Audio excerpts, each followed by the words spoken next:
पिछली वीडियो में हम लोगों ने मैट्रिक्स मेथड किया था जिसके तीनों टाइप कर ली गई थी। आज क्या करना है, आज एक छोटा सा टॉपिक और है किसके अंदर 4.6 में ही, और वो क्या है, वो है testing consistency. And testing consistency is what is this? This is जब आप क्या करते हैं, आपको किसी इक्वेशन का सॉल्यूशन निकालना है, आपको इक्वेशन गिवन होती है, आप उसमें मैट्रिक्स मेथड लगाते हैं। टेस्टिंग कंसिस्टेंसी क्या बला है? ये बला ये है एक्चुअली हम इसमें टेस्ट करते हैं कि इक्वेशन जो हमको दे रखी है वो कंसिस्टेंट है या नहीं भी है। कंसिस्टेंट का मतलब उनका कोई सॉल्यूशन है या नहीं भी है। अगर किसी का सॉल्यूशन आ जाता है तो वो कंसिस्टेंट कहलाती हैं, और जिसका सॉल्यूशन नहीं आता है उसको हम इनकंसिस्टेंट कहते हैं। अब दो तीन तरह के सॉल्यूशन होते हैं, आप लोगों ने 10th क्लास में भी पढ़ा है। तीन तरह के सॉल्यूशन कौन कौन से हैं? एक होता है यूनिक सॉल्यूशन, एक होता है इनफाइनाइट मैनी सॉल्यूशन, और एक होता है नो सॉल्यूशन। इस तरीके का कुछ हमारे पास होता है। सो देखेंगे क्या होता है। जैसे मान लीजिए मैं एक चार्ट सा बनाऊंगा यहाँ पर, जिससे आपको सब कुछ क्लियर हो जाएगा। हमारे पास कोई भी इक्वेशन होती है, हम मैट्रिक्स फॉर्म में लिखते हैं उसे ax is equals to B की फॉर्म में लिखते हैं, हमेशा लिखते हैं। सो क्या करना है, इसके बाद हम क्या करते थे, हम यहां लिखते थे x is equals to a inverse b, यही लिखते थे। तो क्या करना है, यहां पर सबसे पहले हम बनाते थे मैट्रिक्स A। मैट्रिक्स A से ही हमें सब कुछ काम करना है। और क्या क्या करना है, सबसे पहले डिटर्मिनेंट A निकालेंगे, और डिटर्मिनेंट A निकालेंगे दो तरीके का काम हो सकता है, या तो determinant A is non zero आ जाए, या डिटर्मिनेंट A जीरो आ जाए। हमारे पास दो केसेस हो गए, डिटर्मिनेंट A नॉन जीरो हो जाए या डिटर्मिनेंट A जीरो हो जाए। अगर डिटर्मिनेंट A नॉन जीरो हो गया तो A इनवर्स क्या करेगा, A इनवर्स एग्जिस्ट करेगा, जैसा कि आप लोगों को पता ही है। और जब A डैट नॉन जीरो हो जाएगा तो A inverse does not exist, A inverse exist नहीं करेगा। बात आई समझ में? ठीक है, तो ये क्या है बच्चों, A इनवर्स जब एग्जिस्ट कर जाएगा तो हम एक्स वाई जेड बड़े आराम से निकाल लेते हैं, जो मैंने बता रखा है आपको, A इनवर्स B मेथड से, B X is equal to A inverse B से। और ऐसे सॉल्यूशन को हम कहते हैं unique solution. Unique solution clear है? और जब A इनवर्स एग्जिस्ट नहीं कर रहा है, A इनवर्स एग्जिस्ट नहीं कर रहा है तो क्या प्रॉब्लम है? A इनवर्स एग्जिस्ट नहीं करेगा तो फिर दिक्कत है। फिर हम कैसे चेक करेंगे? फिर हम डिटरमिनेंट A को छोड़ ही देंगे। हम दो केसेस लेंगे, क्या? एक हम निकालेंगे एडजॉइंट A और उसका प्रोडक्ट करेंगे B के साथ, और एडजॉइंट A और उसका प्रोडक्ट करेंगे B के साथ। ये अगर जीरो आ जाए और ये अगर नॉन जीरो आ जाए, दो ही केस हो सकते हैं। अगर डिटरमिनेंट A भी जीरो आ जाए और एडजॉइंट A इंटू B भी जीरो आ जाए तो क्या होता है? इस केस में होता है ये infinite many solution. Got it? और इस केस में क्या होता है, ये इस केस में होता है नो सॉल्यूशन। बात समझ में आ रही? कोई दिक्कत नहीं। तो ये है, इस केस में क्या होगा, जब A डैट जीरो भी हो जाए और एडजॉइंट A इंटू B की वैल्यू भी जीरो आ जाए तो उस केस में हम कहते हैं इनफाइनाइट मैनी सॉल्यूशन। और अगर एडजॉइंट डिटरमिनेंट A जीरो आए और एडजॉइंट A इंटू B की वैल्यू नॉन जीरो आ जाए, उस केस में हम कहते हैं नो सॉल्यूशन।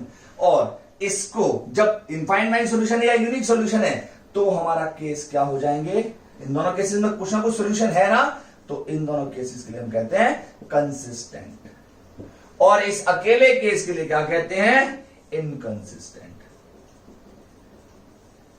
बात आई समझ में?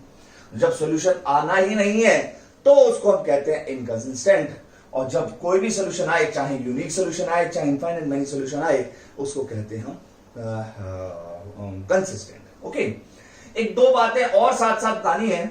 अगर डिटरमिनेंट A नॉन जीरो आ जाए तो ऐसी मैट्रिक्स को कहते हैं नॉन सिंगुलर मैट्रिक्स। इसके ऊपर भी एक मार्क का क्वेश्चन आ जाता है, इसलिए जब डिटरमिनेंट A जीरो होगा तो ऐसी मैट्रिक्स को कहते हैं सिंगुलर मैट्रिक्स। ओके, सो ये दो चीजें हैं, ए डैट नॉन जीरो आए, non singular matrix, A that zero आए, उसे सिंगुलर मैट्रिक्स कहते हैं।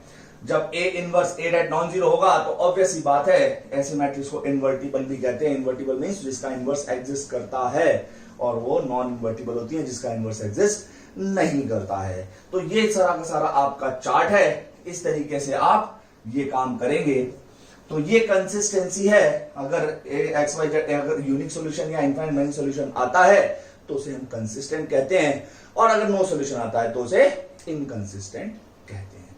Got it? क्लियर है? ये आपका पूरा का पूरा चार्ट है। तो ये this is end of matrix method.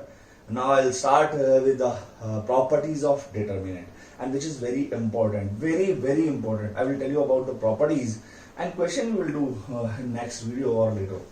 Okay, so this is what the consistency. See here now.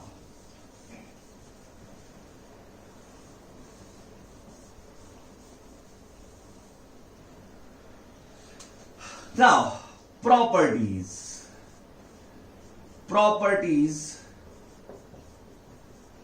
of determinant.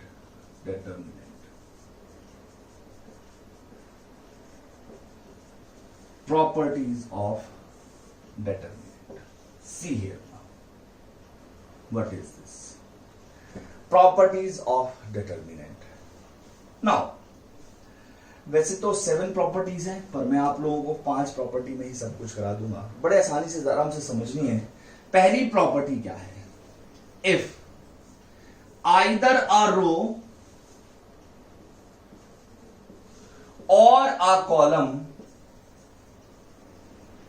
elements are 0, then value of determinant will be 0. इसका मतलब क्या है? If either a row or a column element are 0, एक रो या एक column पूरी 0 हो जाएगी तो इसका डिटरमिनेंट भी 0 हो जाएगा। फॉर एग्जाम्पल मैंने कहा 0 0 0 A B and C D E and F, और मैं कहूं आपसे A B C D E F 0 0 0, एक पूरी रो या एक पूरा कॉलम। जरूरी नहीं है कि ये पहली वाली रो ही हो, दूसरी हो सकती है, तीसरी हो सकती है, ऐसे ही कॉलम भी कोई सा भी हो सकता है। आंसर क्या हो जाएगा? 0 हो जाएगा। आपने कुछ सोचना ही नहीं है, सीधा आंसर 0 लिख देना है। सेकंड प्रॉपर्टी क्या कहती थी? If either 2 rows or 2 columns are identical. अगर आइडेंटिकल है, आइडेंटिकल मीन्स सेम है, और इन रेशियो, ऐसा भी कह सकते हो। इफ 2 rows और 2 columns आर आइडेंटिकल और आर इन रेशियो, रेशियो में भी चलेगा, कोई प्रॉब्लम नहीं। Then value of determinant will be 0. What does it mean? For example, मैंने कहा A, B, C, D, E, F and A, B, C. Or you can say like this: A, B, C, A, B, C, D, E, F. 2 रो या 2 column एक जैसे, answer 0. That's it. ये आपकी पहली 2 properties of determinant. एक रो या एक column 0 है तो आंसर 0 है। 2 रो या 2 कॉलम एक जैसे हैं या फिर रेशो में ट्वाइस है या थ्राइस है तो भी आंसर क्या हो जाएगा? 0 हो जाएगा। ये पहली 2 properties. Next property, and next property is, next property कुछ अलग है, अच्छी सी है, और ये कहा third property, if either 2 rows or 2 columns are interchange, either two rows और टू कॉलम्स आर इंटरचेंज, अगर दो रो या दो कॉलम को इंटरचेंज कर दें, then sign of determinant will change. इसका मीनिंग क्या है?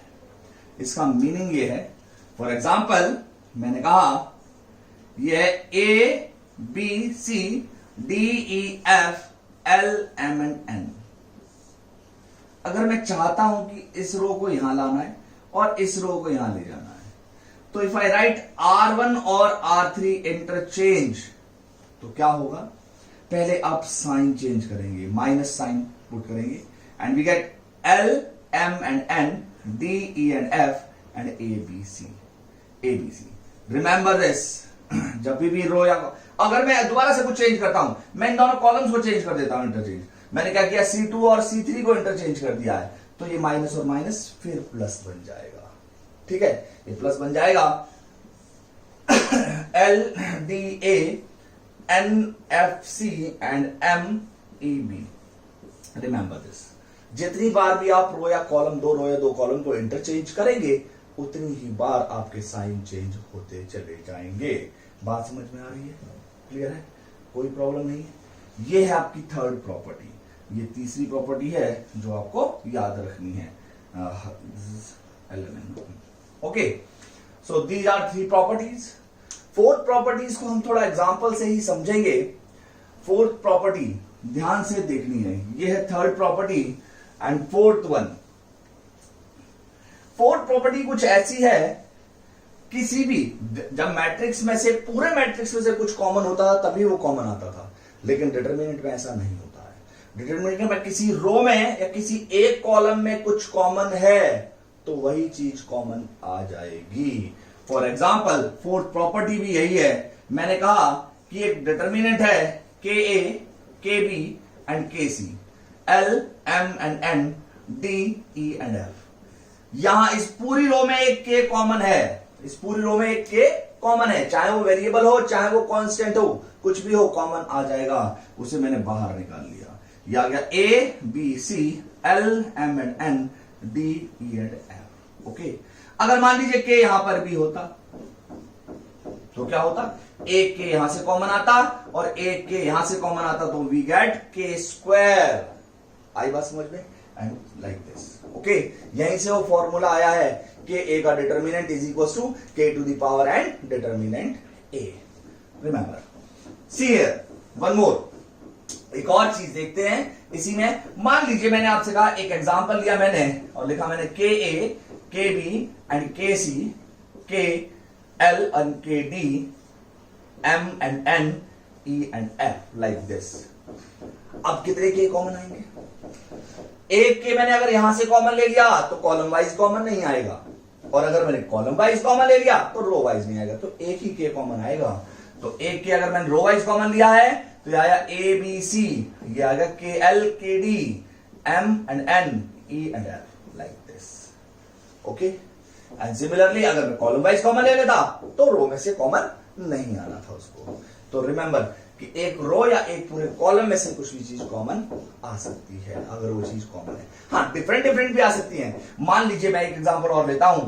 मैंने कहा यहां है के ए, के बी एंड के सी, और मैंने यहां पे लिख दिया आपको lambda L, lambda M, lambda N and D E and F, like this. तो we get K from here and lambda from here. So K lambda बाहर आ गया, या A B C L M and N D E and F, that's it. Okay, so this is what our fourth property. ये fourth property है। एक और property fifth, उसको भी थोड़ा सा एग्जांपल से ही समझेंगे।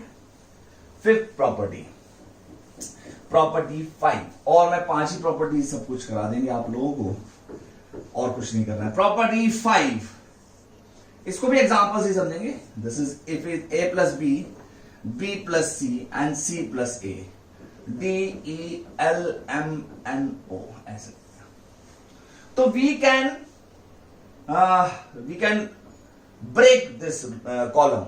How? We can write it, this determinant is like A, B, C, D, L, N, E, M and O plus BCA DLN EMNO. Got it? Clear? So this is our अगर मान लीजिए यहां पर भी कुछ होता है D plus A L plus M N plus L like this, तो एक बार में सिर्फ एक ही कॉलम ब्रेक होगा या एक ही रो ब्रेक होगी? हमको ऐसे ही लिखना पड़ेगा, इसको एक ही बार में ब्रेक नहीं कर सकते हैं। D plus A L plus M N plus L like this. अब मैं इसको दो में ब्रेक करूंगा और इसको भी दो में ब्रेक करूंगा। कैसे? अब ब्रेक किया तो A B C D L N E M N O plus A B C A M L and E M N O plus इसको भी दो में ब्रेक करूंगा B C A D L N E M O plus B C A A M L and E M N O। That's it. Okay, so ये जब दो column को break करना है तो 4 डिटरमिनेंट बन जाएंगे, अगर तीनों कॉलम को ब्रेक करना पड़ेगा तो 8 बन जाएंगे। ठीक है ना? आई बात समझ में? जिसको ब्रेक करना है सिर्फ वही ब्रेक होगा और दो कॉलम एज इट इज रहेंगे। या रो वाइज भी ऐसा ही हो सकता है, आप रो में भी ब्रेक कर सकते हैं। अगर रो वाइज दे रखा है तो रो में भी कर सकते हैं। लाइक मैं आपको रो का भी एक एग्जांपल दे देता हूं।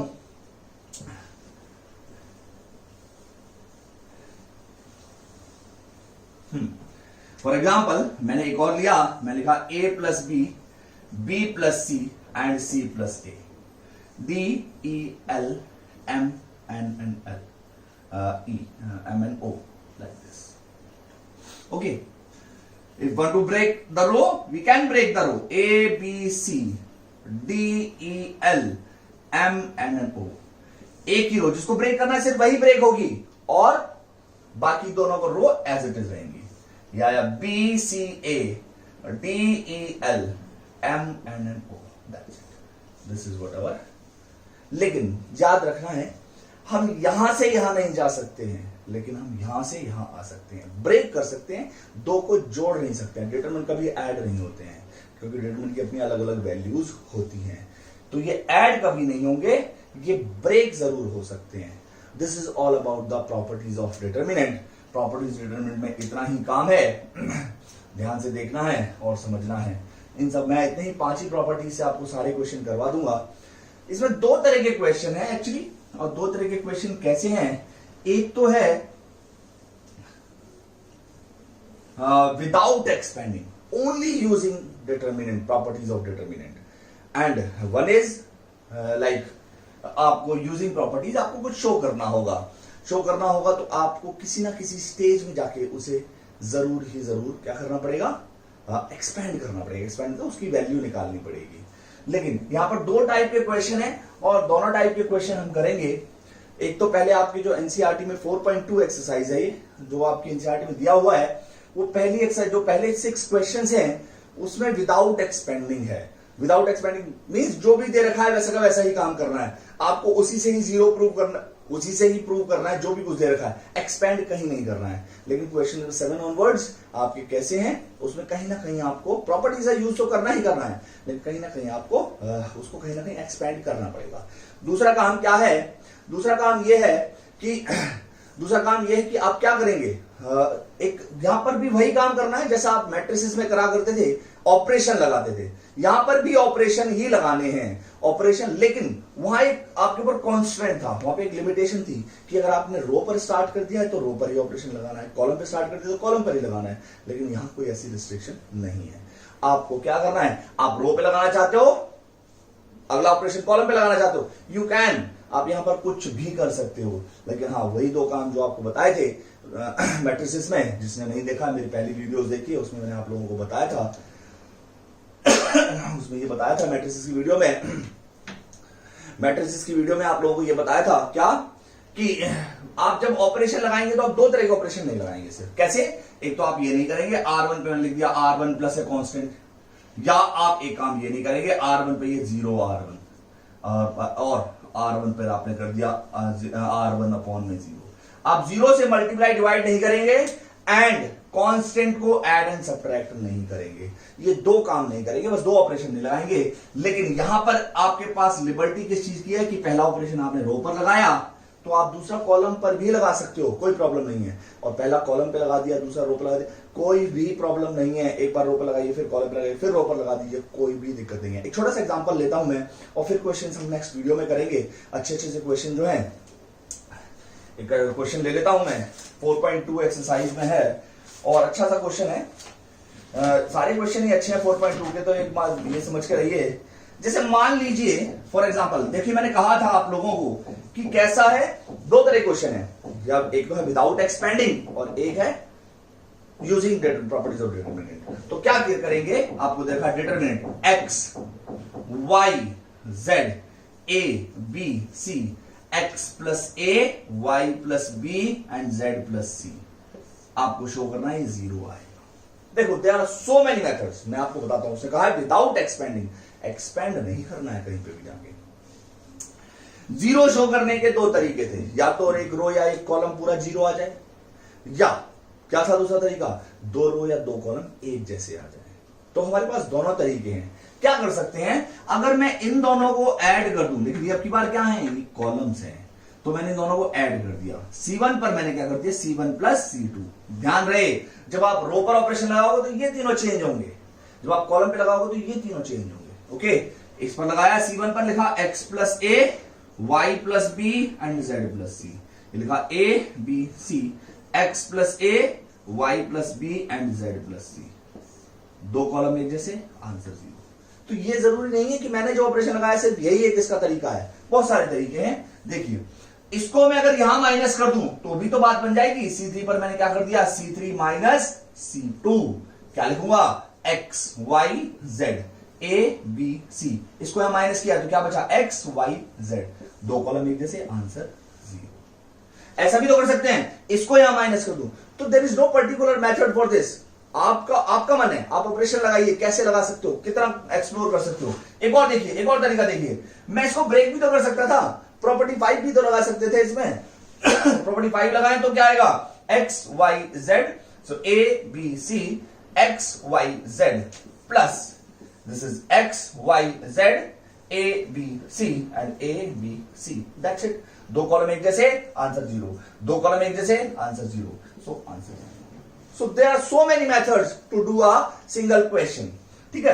So there are so many methods to do a single question and आपके अप टू यू कि आप कैसा ऑपरेशन लगाना पसंद करते हैं। तो यही मैंने एक थोड़ा सा एक एग्जांपल दिया है आज तो। सो क्वेश्चंस के लिए नेक्स्ट वीडियो में जरूर आई और नेक्स्ट वीडियो जरूर देखी मेरी, बहुत ही इंपॉर्टेंट क्वेश्चंस हैं, बहुत ही इंपॉर्टेंट टॉपिक है।